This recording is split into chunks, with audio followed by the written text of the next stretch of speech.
Imagine tentar entender o tribunal mais poderoso de um país, onde cada decisão pode, assim, mudar o rumo das leis. É uma tarefa complexa, né? Cheia de detalhes, de armadilhas. Com certeza. Hoje, a gente vai tratar o Supremo Tribunal Federal, o STF, como se fosse um jogo de tabuleiro com regras secretas. Gostei da analogia. Primeiro vamos conhecer as peças, os jogadores. Depois, a gente entende o tabuleiro, ou seja, o que eles julgam.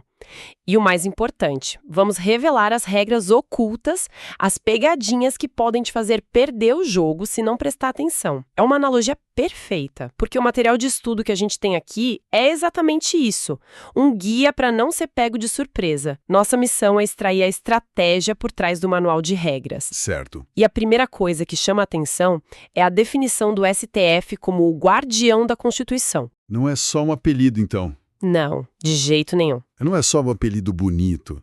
É a descrição da função central dele, garantir que nenhuma lei, nenhuma decisão passe por cima da regra mais importante do jogo, que é a Constituição. Ok, ele é o árbitro final.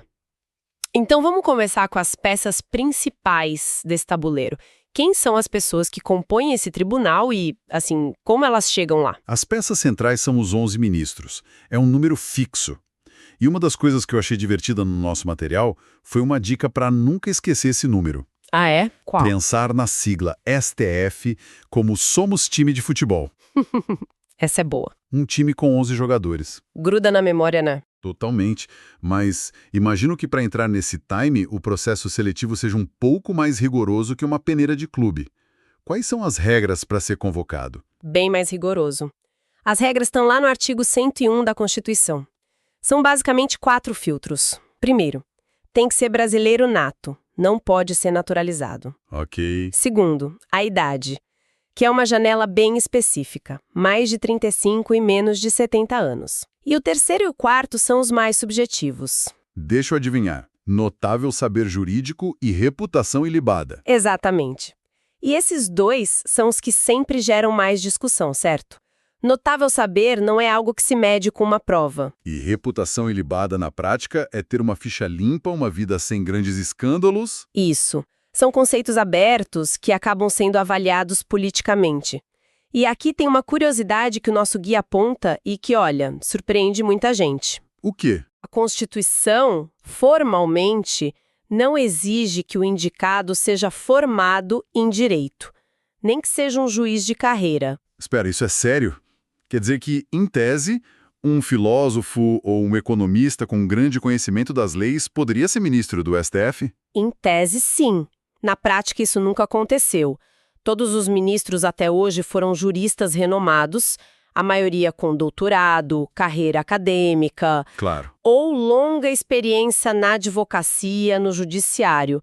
Mas a regra escrita, ela dá essa margem, o que nos leva ao processo de escolha, que é onde a política entra com força total. Certo. É um processo com 3 fases bem claras. A primeira é a indicação. E aqui o poder é todo do presidente da República. É uma escolha pessoal dele. Um dos momentos de maior poder e influência de um presidente, imagino eu, escolher quem vai interpretar as leis por décadas. Sem dúvida, porque não se está escolhendo só um juiz. É alguém que vai definir os limites do poder no país, talvez pelos próximos 20, 30 anos, até a aposentadoria compulsória aos 75. É muito tempo. Muito. Depois da indicação vem a segunda fase, a aprovação. O indicado vai para uma sabatina na Comissão de Constituição e Justiça do Senado e depois o nome é votado por todos os senadores e precisa de maioria absoluta. Precisa da aprovação da maioria absoluta deles. Ou seja, existe um freio político. O presidente não pode simplesmente colocar quem ele quiser. É o sistema de freios e contrapesos em ação. Exato. Se o Senado aprova, vamos para a terceira e última fase, a nomeação. O presidente da República, então, publica o ato que oficializa a pessoa como novo ministro do STF. E a peça entra no jogo. Ok, já conhecemos os jogadores. Um time de 11 notáveis, escolhidos pelo presidente, aprovados pelo Senado. Agora vamos para o tabuleiro. O que exatamente eles julgam? O material foca bastante nas competências originárias, os casos que já começam direto lá, na primeira divisão. Por que isso é tão importante? Essa regra não é um detalhe técnico. Ela é uma decisão política fundamental.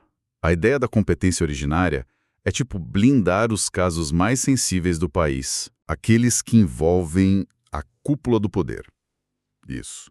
Blindar de pressões políticas regionais. A Constituição basicamente diz: olha, esse tipo de problema é tão grande, tão explosivo, que só o Tribunal Máximo pode lidar com ele, desde o primeiro dia, sem passar por juízes de instâncias inferiores. Faz todo sentido. É uma forma de isolar o julgamento. E quem está nessa lista VIP? A gente pode agrupar em algumas categorias para facilitar. A primeira e mais famosa é a de infrações penais comuns. Crimes como corrupção, lavagem de dinheiro. Isso, ou até um homicídio. Nessa categoria, o STF julga o presidente da República, o vice, deputados federais e senadores, os seus próprios ministros e o procurador-geral da República. Basicamente o topo dos três poderes. Exato. E a lista continua. O STF também julga, tanto por crimes comuns quanto por crimes de responsabilidade, os ministros de Estado. Chefes de ministérios, saúde, educação, economia. Isso. E também os comandantes das Forças Armadas e os membros dos outros tribunais superiores, como o STJ e do Tribunal de Contas da União. É muita gente. É. E tem outra área gigante de atuação originária, que é o chamado controle de constitucionalidade. Essa é a função de guardião da Constituição em ação, certo? Na sua forma mais pura. A ferramenta mais conhecida é a ação direta de inconstitucionalidade, a ADI. Nela, o tribunal não julga uma pessoa, mas uma lei. Entendi. Ele pega uma lei federal ou estadual e a coloca ao lado da Constituição para ver se elas conversam, se são compatíveis. Se não forem, a lei pode ser invalidada. E tem mais alguma coisa? Sim, por fim, tem uma função de juiz de federação. O STF resolve brigas entre o governo federal e os estados, ou entre um estado e outro. Então, se o estado é de São Paulo e o do Rio de Janeiro tiverem uma disputa sobre royalties de petróleo, por exemplo, o caso vai direto para o STF. Exatamente. Mas uma das coisas que o material ressalta é que os municípios estão fora dessa briga de gente grande. Como assim? Se a disputa for entre um município e um estado, ou um município e a União, o caso não começa no STF. A briga tem que ser entre os entes maiores da federação. Ok, isso cria uma hierarquia bem clara. Mas é aqui que as coisas começam a ficar confusas. O nosso guia está cheio do que chama de pegadinhas. Ah, sim. Detalhes que parecem uma coisa, mas são outra. Vamos a uma delas. A lógica me diz que se um ministro de Estado, que está na lista de autoridades julgadas pelo STF, comete um abuso e prende alguém ilegalmente, o habeas corpus para soltar essa pessoa deveria ir para o STF. É assim que funciona. Essa é talvez a armadilha mais clássica de todas. E a resposta é um surpreendente? Não? Não. É aqui que o jogo revela uma de suas regras secretas. O que define quem julga não é apenas quem está no processo, mas qual o papel dessa pessoa na história. A regra se divide de um jeito que parece contraintuitivo no começo. Estou curioso. Como funciona essa divisão? É uma divisão de tarefas com outro tribunal gigante de Brasília, o Superior Tribunal de Justiça, o STJ. Funciona assim. Se a pessoa que corre o risco de ser presa, o que a lei chama de paciente, Certo? se essa pessoa for um ministro de Estado, aí sim o habeas corpus é julgado pelo STF, para proteger o foro dele. Ok, até aí tudo bem. Mas, se o ministro de Estado é quem deu a ordem de prisão, ou seja, ele praticou o ato que está sendo questionado, o ato coator, aí quem julga o habeas corpus contra essa ordem é o STJ. Espera aí, deixa eu ver se eu entendi. Então a regra muda completamente dependendo se o ministro é o réu ou o autor do ato. Exato. O STF julga a pessoa do ministro, mas o STJ julga os atos do ministro nesse tipo de ação. Exatamente. A lógica é separar quem julga a pessoa de quem julga o ato da pessoa. E essa mesma divisão, que parece maluca, acontece com outras ferramentas, como o mandado de segurança. Aquele que protege um direito líquido e certo? Isso. Se o ato que fere seu direito veio do presidente da República ou da mesa do Congresso, o mandado de segurança é no STF. Mas, se o ato veio de um ministro de Estado, a competência é do STJ. Ah, agora sim. Esse detalhe muda completamente o mapa do judiciário na nossa cabeça. Não basta saber quem são as autoridades com foro. Não mesmo. É preciso saber qual a ferramenta jurídica está sendo usada e quem praticou o ato. Isso é uma daquelas regras que, se você não souber, erra sempre. Com certeza. É a regra de ouro implícita do sistema. E o nosso guia aponta outras dessas armadilhas. Por exemplo, a ação popular. Certo, ação popular é aquela que qualquer cidadão pode mover para anular um ato do governo que seja prejudicial ao patrimônio público, certo? Isso. Seguindo a lógica do poder, se um cidadão quiser processar o presidente da República por um ato assim, o caso iria para o STF. Outra pegadinha clássica. E a resposta, de novo, é não. Não também. Também não. O material é muito claro nisso. O STF não tem competência originária para julgar ação popular. Não importa contra quem seja. Nem mesmo o presidente. Por quê? Porque esse tipo de ação é vista como um instrumento da cidadania de base. Então ela sempre começa no juiz de primeira instância, lá na cidade onde o problema aconteceu. Impressionante. Então o famoso foro privilegiado não se aplica a tudo. Ele é bem mais específico do que a gente imagina. Muito mais. E a ação de improbidade administrativa, aquela para punir agentes públicos por enriquecimento ilícito ou desonestidade. Se o ministro de Estado é acusado, a ação vai para o STF? A orientação principal, e a que nosso material aponta como a mais segura, é que também não. O foro por prerrogativa de função, o tal foro privilegiado, se aplica principalmente a acusações criminais. Ações de improbidade, em regra, também começam na primeira instância. É outro caso em que a importância da autoridade não puxa o processo para o topo. Exatamente.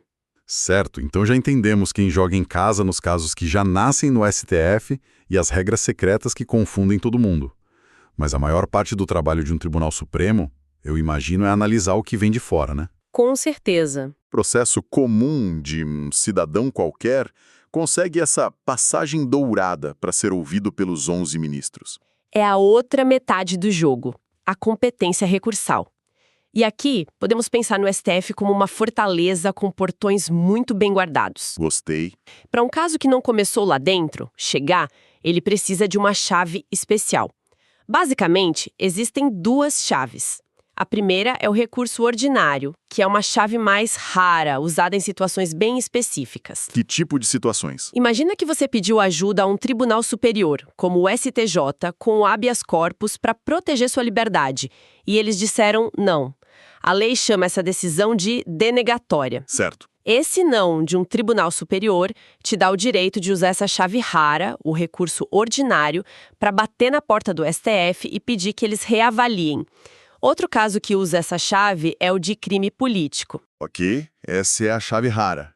E qual é a outra, a mais comum? A mais comum e mais importante é o recurso extraordinário, o famoso RE. Ah, esse eu já ouvi falar. Essa é a ferramenta usada para levar ao STF qualquer caso de qualquer tribunal do país que em sua decisão final tenha contrariado um pedaço da Constituição. É o grande mecanismo para garantir que a Constituição seja interpretada do mesmo jeito em São Paulo, no Acre ou em Pernambuco. Ele uniformiza o jogo. Mas aí vem a questão óbvia. Se qualquer um que perdesse um caso pudesse alegar que a Constituição foi violada, o STF seria inundado por milhões de processos todos os anos. Deve existir um filtro, um segurança nesse portão. Exato, e esse filtro tem um nome: repercussão geral. Repercussão geral. O recurso extraordinário não basta a parte dizer, ei, violaram a Constituição aqui. É preciso demonstrar que a questão discutida naquele caso específico é muito maior do que o interesse daquelas duas pessoas brigando. O problema tem que ser de mais gente. Isso. A questão precisa ter relevância social, política, econômica ou jurídica que afete a sociedade como um todo.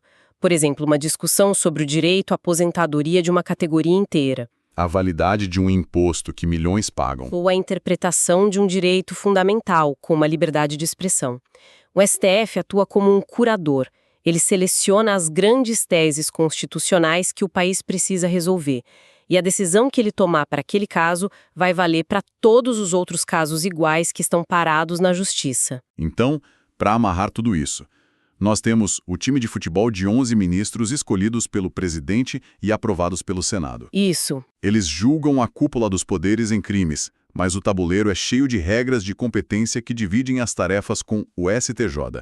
E o segredo é olhar não só quem é a pessoa, mas o que ela fez no processo. Perfeito. A distinção entre julgar a pessoa e julgar o ato da pessoa é o que nos salva das confusões. E para um caso comum chegar lá, ele não pode ser só sobre um problema individual. Ele precisa carregar uma questão que interesse a todo o país, a tal da repercussão geral.